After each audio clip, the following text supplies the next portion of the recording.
क्या आप जानते हैं कि जो चीजें मुफ्त होती हैं वही सबसे कीमती होती हैं, जैसे नींद, शांति, खुशी, हवा, पानी, रोशनी, सच्चा प्यार और हमारी सांस। लेकिन विडंबना यह है कि हम इन्हीं चीजों को सबसे ज्यादा नजरअंदाज करते हैं। ये वे चीजें हैं जिन्हें हम करोड़ों रुपए खर्च करने के बाद भी नहीं पा सकते। इसका सबसे बड़ा कारण ये है कि हम इन चीजों की कदर नहीं करते। ये हमारी भागती दौड़ती जिंदगी है और ये हमारी गलत धारणा है कि जिंदगी ऐसे ही चलती रहती है। हम अपने जीवन में अलग अलग भूमिकाएं और कर्तव्य निभाते हैं। शायद आप किसी के बेटे या बेटी हैं, किसी के पिता या माता, या किसी के पति या पत्नी। लेकिन क्या आपने कभी महसूस किया है कि आप अपने कर्तव्य निभाते निभाते थक चुके हैं? आपके पास खुद के लिए समय नहीं है। क्या आपने कभी महसूस किया है कि आपकी अपनी कोई जिंदगी नहीं है और आप बस अपने कर्तव्य निभा रहे हैं? असल में तेज रफ्तार दुनिया में यही कारण है कि हम ऐसा महसूस करते हैं कि हमारी अपनी कोई निजी जिंदगी नहीं है, कि हम इस दुनिया में अकेले हैं। आज की भागदौड़ भरी जिंदगी में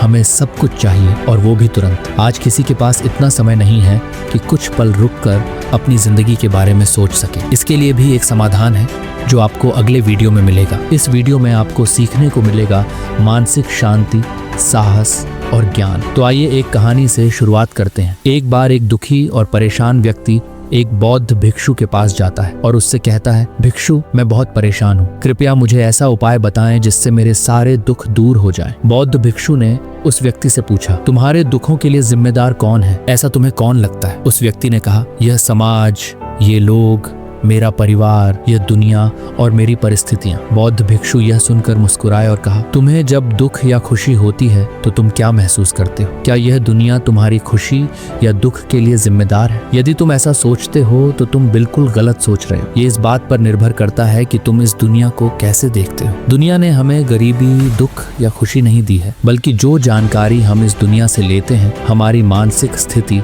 उसी पर निर्भर करती है। असल में मनुष्य का दिमाग ऐसा बना है कि पहले नकारात्मक विचार आते हैं। मनुष्य की प्रकृति ऐसी है कि वह सकारात्मक से पहले नकारात्मक सोचता है। सच ये है कि हमें अपनी जिंदगी में खुशी के पल खोजने होंगे। हमें खुद को तैयार करना होगा ताकि हम हर पल और हर परिस्थिति में खुश रह सकें, क्योंकि खुशी किस्मत पर निर्भर नहीं करती। ये आप पर निर्भर करता है कि आप खुश रहना चाहते हैं या नहीं। गौतम बुद्ध का एक बहुत प्रसिद्ध कथन है, जो आप देखते हैं वही आप हैं। इसका मतलब है कि हमारा दृष्टिकोण हमारी व्यक्तित्व और सोच पर निर्भर करता है। यदि हम नकारात्मक हैं तो हमें दुनिया की हर चीज नकारात्मक लगेगी, और यदि हम सकारात्मक हैं तो हम हर चीज को सकारात्मक रूप से देखेंगे। गौतम बुद्ध की नजरों में हर इंसान एक बुद्ध का रूप था। यदि आप अंदर से खुश हैं तो ये दुनिया भी आपके लिए अंदर से एक खुशहाल जगह होगी। लेकिन यदि आप दुखी हैं तो आपको चारों ओर केवल दुख ही नजर आएगा। ये सब हमारे दृष्टिकोण पर निर्भर करता है। लोग एक ही स्थिति पर अलग अलग प्रतिक्रिया देते हैं और ये प्रतिक्रिया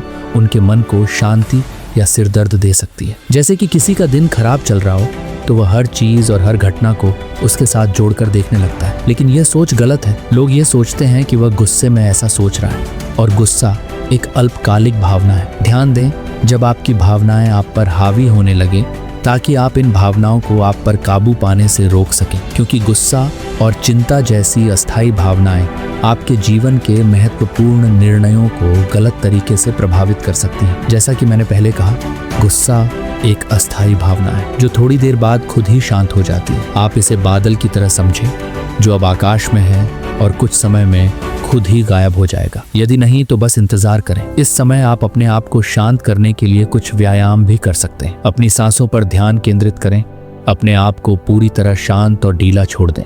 फिर उस व्यक्ति ने बौद्ध भिक्षु से अगला सवाल पूछा, गुस्सा, नफरत और जलन जैसी भावनाओं से कैसे निपटा जाए, क्योंकि ये भावनाएं हमें अक्सर थका देती हैं। बौद्ध भिक्षु ने कहा, सजगता। अपने विचारों के प्रति सजग होना पहला तरीका है जिससे आप अपनी सोच को बदल सकते हैं। बौद्ध भिक्षु ने व्यक्ति से पूछा, जब तुम बुरा महसूस करते हो तो तुम्हारी पहली प्रतिक्रिया क्या होती है? उस व्यक्ति ने जवाब दिया, मैं उस नकारात्मक भावना को वहीं दबाने की कोशिश करता हूँ, या उसे स्वीकार नहीं करता, या जल्दी से अपना ध्यान भटकाने की कोशिश करता हूँ। ये सुनकर बौद्ध भिक्षु मुस्कुराए और कहा, लेकिन मैं तुम्हें बता दूं कि ये सारे प्रयास बेकार हैं, क्योंकि अंत में ये नकारात्मक भावनाएं तुम पर हावी हो सकती हैं। उस व्यक्ति ने पूछा, फिर ऐसी स्थिति में मुझे क्या करना चाहिए? बौद्ध भिक्षु ने कहा, अगली बार जब नकारात्मक भावनाएं तुम पर हावी हों और तुम दुखी महसूस करो तो इसे ऐसे देखो जैसे यह एक भावना है, ये तुम्हारा हिस्सा भी नहीं है। जैसे एक राहगीर दूसरे व्यक्ति को सड़क पर चलते हुए देख रहा है। मान लो कि यह तुम्हारा हिस्सा नहीं है तो अब ये तुम्हें परेशान कैसे कर सकती है। हालांकि इस तरह की सजगता के लिए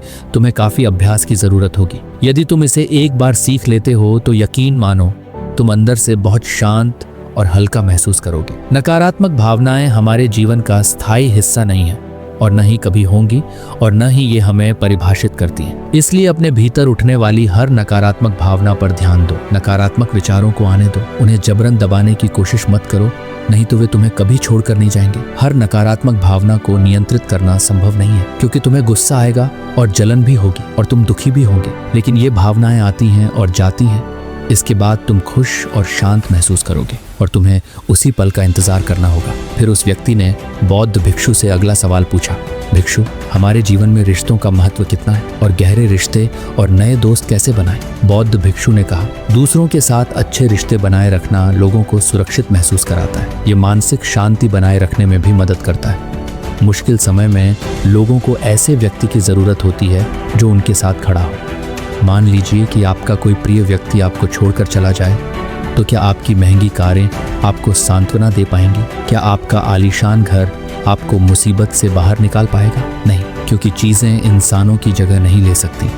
चाहे आप कितने भी अमीर क्यों न बन जाएं, लेकिन मुश्किल समय में केवल आपका परिवार और आपके सच्चे दोस्त ही आपकी मदद करेंगे। अगर आपको नए दोस्त बनाने और अच्छे रिश्ते बनाए रखने में मुश्किल हो रही है तो सबसे पहले अपना दृष्टिकोण बदलें। लोगों को अच्छे से जाने बिना उनके बारे में अपनी राय बनाना बंद करें। जितना अधिक आप खुले मन और दिल से जीवन जिएंगे, उतनी ही आसानी से आप लोगों को समझ पाएंगे। अक्सर ऐसा होता है कि हम किसी के बारे में अपनी राय बना लेते हैं बिना उन्हें ठीक से समझे। हम पहले से ही मान लेते हैं कि वह व्यक्ति ऐसा या वैसा होगा, इसलिए दूसरों को जानने के लिए थोड़ा समय निकालें। हो सकता है कि आपके सामने वाले व्यक्ति के बारे में आपकी राय पूरी तरह से बदल जाए। एक बात हमेशा याद रखें, सच्ची दोस्ती तभी होगी जब आप सच्चे होंगे। जब आप खुले दिल से बात करेंगे तभी सामने वाला व्यक्ति आपसे बात करने की हिम्मत करेगा। याद रखें, हर कोई ठंडे स्वभाव वाले व्यक्ति से बचने की कोशिश करता है। ये तो बात हुई नए दोस्त बनाने की, लेकिन अगर आपके पहले से दोस्त और रिश्ते हैं और उनके साथ आपका रिश्ता टूटने की कगार पर है, तो आपको क्या करना चाहिए? हमेशा एक बात याद रखें, अच्छे रिश्ते बनाए रखना ऐसा है जैसे ठंडी रातों में आग के पास बैठना। जैसे अगर आप आग से बहुत दूर बैठते हैं तो आपको गर्मी महसूस नहीं होगी, और अगर बहुत पास बैठते हैं तो आपको गर्मी लगने लगेगी। ठीक उसी तरह जब किसी रिश्ते में बहुत अधिक नज़दीकी बढ़ जाती है तो अक्सर बोरियत पैदा हो जाती है। इसलिए आपको अपने रिश्ते में संतुलन बनाए रखना होगा। बेशक अपने रिश्ते को मजबूत बनाएं, लेकिन इसे इतना करीब न रखें कि दूसरा व्यक्ति घुटन महसूस करने लगे। रिश्तों में भी थोड़ी दूरी होनी चाहिए ताकि आप अपने दोस्तों और करीबी लोगों के साथ हमेशा एक मजबूत रिश्ता बनाए रख सकें। उस व्यक्ति ने बौद्ध भिक्षु से अगला सवाल पूछा, लोग क्या कहेंगे? इस डर से कैसे पार पाया जाए? बौद्ध भिक्षु ने कहा, अब मैं जो 3 बातें बताने जा रहा हूँ उन्हें गांठ बांध लो। ये तीनों बातें आपको खुश रखने का काम करेंगी। पहली बात, लोग उतने दिलचस्पी से आपके बारे में नहीं सोचते जितना आप चाहते हैं। भिक्षु ने उस व्यक्ति से पूछा, क्या तुम्हें याद है कि पिछले हफ्ते तुम्हारे दोस्त ने क्या पहना था और उसने क्या खाया था? उस व्यक्ति ने कहा, नहीं, मुझे याद नहीं। तब भिक्षु ने कहा, जब तुम्हें दूसरों की छोटी छोटी बातें याद नहीं तो वे तुम्हारे बारे में कितना याद रखेंगे? और जब लोग तुम्हारे बारे में कुछ याद ही नहीं रखते तो ये सोचकर परेशान होने का क्या फायदा कि लोग क्या कहेंगे? असल में लोग हमारे बारे में उतना नहीं सोचते जितना हम सोचते हैं। दूसरी बात, ये जरूरी नहीं कि हर कोई तुम्हें पसंद करे। क्या तुम हर किसी को पसंद करते हो? बिल्कुल नहीं। तो फिर दूसरों से यह उम्मीद क्यों करते हो कि वे तुम्हें पसंद करें? अगर कोई तुम्हें पसंद करता है तो अच्छी बात है, और अगर नहीं करता तो कोई बात नहीं। तुम्हें किसी की पसंद नापसंद की परवाह नहीं करनी चाहिए। इन बातों को स्वीकार करना सीखो। ये सब जीवन का हिस्सा है। सभी को खुश रखना संभव नहीं है, तो फिर हर किसी के बारे में इतना क्यों सोचें? तीसरी बात, ज्यादातर चीजें जो हम दूसरों के नाम पर करते हैं वास्तव में हम खुद के लिए करते हैं। इसलिए खुद के साथ ईमानदार होना भी बड़ी बात है। दिल खोलो और दुनिया भी तुम्हारे लिए अपना दिल खोल देगी। लेकिन अगर तुम स्वार्थी बनोगे तो दुनिया भी अपना स्वार्थ दिखाएगी। हर कोई यही प्रार्थना करता है कि उसका परिवार सुरक्षित रहे। क्यों?